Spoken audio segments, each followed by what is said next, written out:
Happiness is a choice. It's inside you. நான் ஒருவேளை சாப்பாடுக்கு வக்கில்லாம இருந்திருக்கேன், இப்போ ஒரு நல்ல நிலைமையில இருக்கேன்.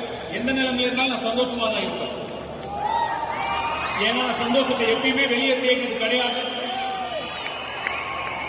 உள்ளதான் தேடும். சந்தோஷம் நிம்மதிக்கு மேல வாழ்க்கையில எதுவுமே முக்கியம் இல்லை. ரொம்ப கொடுத்து வச்சிருக்கணும். இவ்வளவு வருஷமா இவ்வளவு எல்லாரும் பேசும்போது அதை தாண்டி எனக்காக நீங்க எல்லாம் இருக்கீங்கல்ல,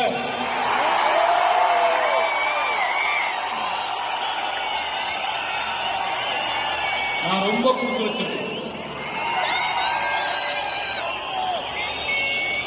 எல்லாம் நிறைய இடத்துல இருந்து, நிறைய ஊர்ல இருந்து 330 நாளுக்கு அப்புறம் நீங்க வந்திருக்கீங்க. பத்திரமா வீட்டுக்கு போய் சேருங்க.